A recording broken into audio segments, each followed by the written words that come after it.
Esse vídeo fala de sustentabilidade e meio ambiente e foi elaborado pela equipe do projeto Ecossistemas Costeiros do Parque de Ciência e Tecnologia da USP, mais conhecido como Parque Cientec. Ele está localizado dentro de uma unidade de conservação e faz parte do Parque Estadual das Fontes do Ipiranga, o PEF, instituído por um decreto estadual. O PEF engloba também o Parque Zoológico de São Paulo, o Instituto de Botânica e o seu Jardim Botânico. Nele estão situadas 24 nascentes do rio Ipiranga, além de 2 aquíferos que são depósitos subterrâneos de água.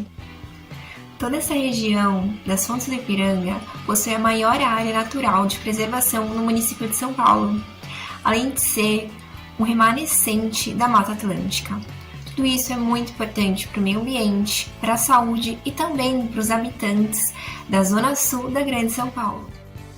Além do rio Ipiranga ser importante para a manutenção de temperatura e qualidade do ar nos bairros do entorno, ele também é importante historicamente, pois foi lá em 7 de setembro de 1822 que simbolicamente foi declarada a independência do Brasil por Dom Pedro I. E atualmente parte do rio é canalizado por conta do processo de urbanização, como é no caso da região em que fica o Museu do Ipiranga. No Parque Cientec é possível encontrar nascentes, lagos e espécies da fauna e flora da Mata Atlântica, tudo isso preservado na capital paulista. O parque também é conhecido como um local que promove a sustentabilidade. E com esse vídeo aqui você vai conhecer melhor o que é sustentabilidade e o porquê de preservar essa região e todo o meio ambiente. Existe uma demanda mundial cada vez maior para a conservação e preservação do meio ambiente e diversidade dos organismos, nos mais distintos ecossistemas, pois isso é essencial para a manutenção das condições de ocorrência de vida. A biodiversidade de espécies de fauna e flora gera um equilíbrio ecológico muito importante para a permanência de condições necessárias para a existência de vida na Terra. Serviços ecossistêmicos são aqueles fornecidos pela natureza ao homem e que são indispensáveis à sua sobrevivência. Estão associados à qualidade de vida e bem-estar da sociedade, bem como sustentação dos nossos recursos naturais. Atrelado a essas causas, o projeto Ecossistemas Costeiros possui como uma das principais finalidades o debate sobre mitigação dos impactos ambientais por meio de ações sustentáveis. O Parque Cientec é uma unidade de conservação e sempre relembramos a importância de respeitar todas as espécies que vivem no parque ou em qualquer outro ambiente natural. O habitat serve como morada de diversas espécies. No parque é possível encontrar o primata bugio ruivo, a ave tucano e o ipê amarelo. Uma espécie que pode ser utilizada como forte exemplo de agente em favor da biodiversidade é a abelha.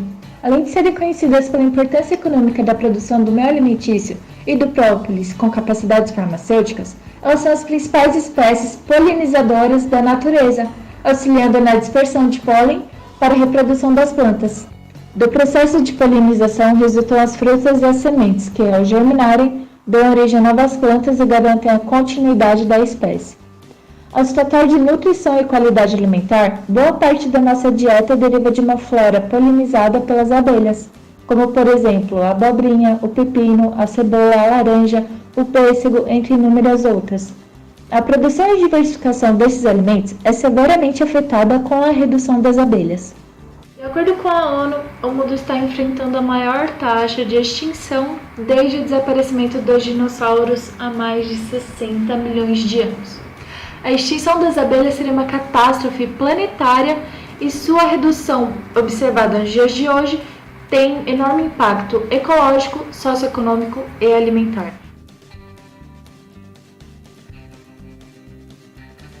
Dessa forma, por diversas vezes, ouvimos que estamos vivendo uma crise climática e ambiental. Mas você já se perguntou o que de fato significa isso? Uma crise pode ser entendida como uma mudança brusca e importante no desenvolvimento de um acontecimento. Mas será que realmente é disso que se trata?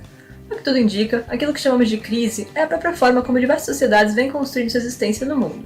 No Brasil, em particular, a dominação da natureza teve início com a invasão do país pelos portugueses, que buscavam transformá-lo em dinheiro e tinham como objetivo implantar uma economia predatória, que pretendia retirar de imediato aquilo que tinha valor, sem qualquer preocupação com o futuro da colônia. Essa extração despreocupada dos recursos naturais acabou sendo absorvida pela economia brasileira e até hoje os retiramos de nosso país como se não houvesse amanhã. Inclusive, somos dignos do termo brasileiros desde sua origem, que na época colonial fazia referência às pessoas que comercializavam árvore pau-brasil, exploração que marcou o início da destruição da Mata Atlântica.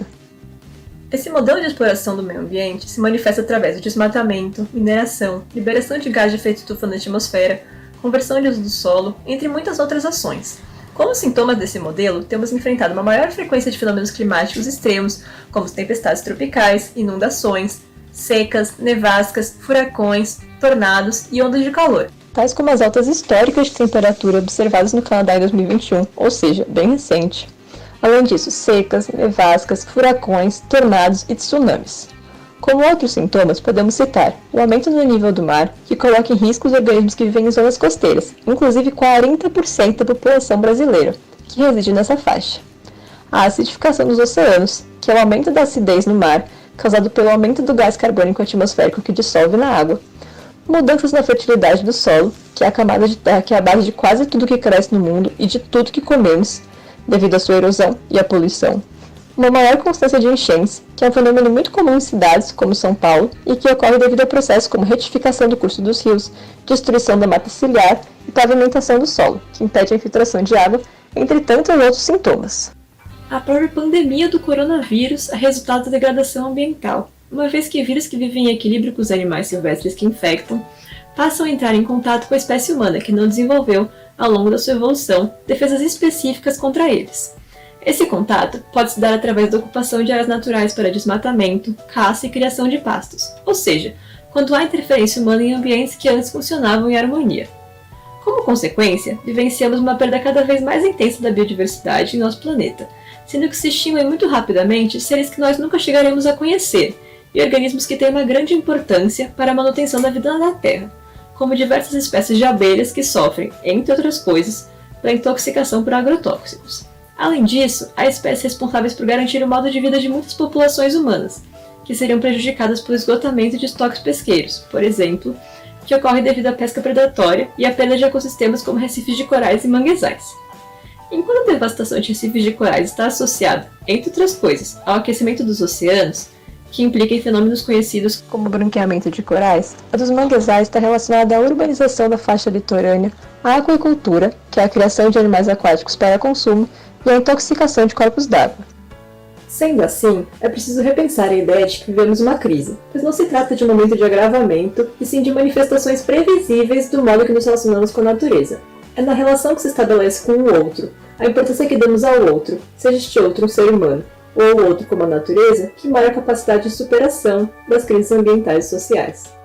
A esperança de salvar nosso meio ambiente está nos guardiões das florestas, no modelo de desenvolvimento que o país adotar, no modelo econômico que o mundo seguir e no comportamento da humanidade.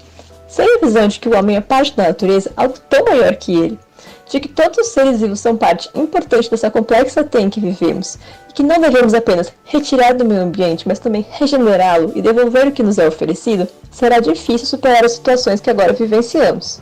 Um dos primeiros passos a serem realizados para lutar contra a destruição da natureza é a educação ambiental, que tem como objetivos formar indivíduos preocupados com os problemas ambientais e reforçar a necessidade de conservação e proteção dos recursos naturais, abordando seus aspectos econômicos, políticos, sociais e ecológicos. Esse é, inclusive, o principal trabalho realizado pelo nosso projeto, voltado especialmente à problemática das mudanças climáticas.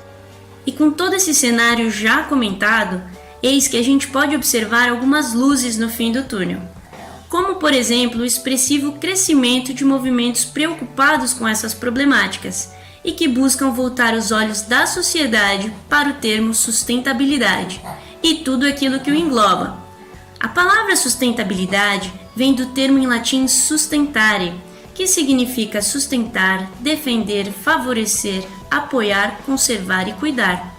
Essa palavra ela traz um conceito sistêmico, ou seja, é relacionado à vida como um todo, e pode ser entendido na prática como uma forma de suprir as demandas do presente sem afetar ou impactar negativamente nas gerações futuras. Ou seja, é a busca por um modo de vida e formas de desenvolvimento que preservem da melhor maneira possível o meio ambiente e os recursos naturais. Atualmente, em face às mudanças climáticas globais e à iminência do esgotamento dos recursos naturais, a promoção de soluções sustentáveis vem ganhando muita força, dentro de todas as escalas na sociedade, desde pequenas mudanças nos hábitos cotidianos até inovações tecnológicas de grande porte em grandes setores.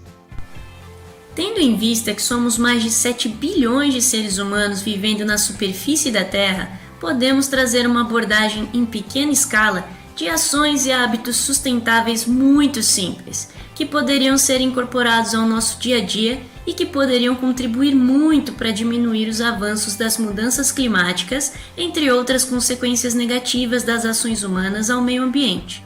Uma boa reflexão a se fazer é que se cada pessoa se preocupasse em saber de onde vem e para onde vai tudo aquilo que ela consome, ela poderia refletir melhor sobre a real necessidade desse consumo e sobre a escolha de alternativas com menos embalagens ou de materiais menos nocíveis e de fácil decomposição.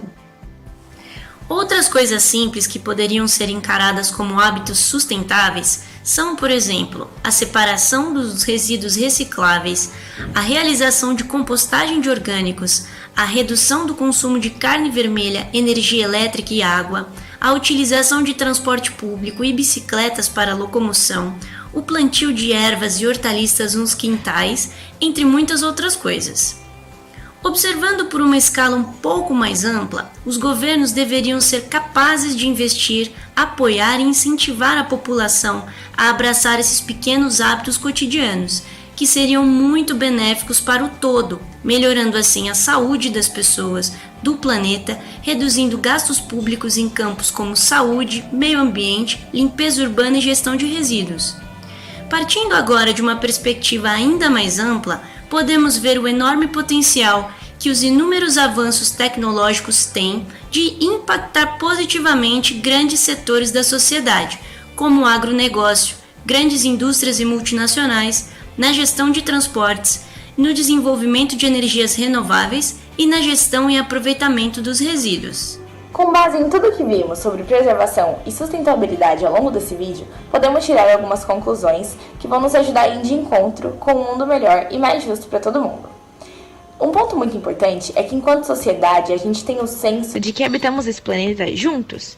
E somente com ações coletivas vamos conseguir chegar a um futuro com segurança para todos, e não só para alguns. Tá, mas como a gente pode fazer isso? Nos conectando com grupos e coletivos em nossos bairros, no trabalho, nos locais de estudo, enfim, nos lugares onde a gente frequenta. Pensar coletivamente as tomadas de decisões para um futuro melhor, já que juntos podemos atender a demanda de todas as diversidades, e não apenas um grupo pequeno da sociedade. Nos conectar com grupos que abordam pautas socioambientais ajudam a instigar nossa participação política. Assim, seremos cidadãos mais conscientes de nossos direitos e deveres e poderemos ter mais elementos para agir efetivamente. Também é importante que tenhamos consciência enquanto consumidores. Tudo que compramos precisa de recursos naturais para ser feito, de pessoas trabalhando para que chegue até nós. Precisamos saber quais caminhos e processos percorrem esses produtos, se há trabalho bem remunerado e respeito ao meio ambiente. Sabendo de tudo isso, vamos optar por escolher os produtos que são produzidos da maneira mais responsável. Esperamos que com esse vídeo você tenha conseguido ficar um pouco mais por dentro das discussões sobre sustentabilidade e meio ambiente. Caso tenha ficado alguma dúvida, você pode entrar em contato com a gente através do nosso Instagram, @ecosteiros.ibusp, no nosso Facebook, na página Projeto Ecossistemas Costeiros ou no site www.parquecientec.usp.br. Até mais!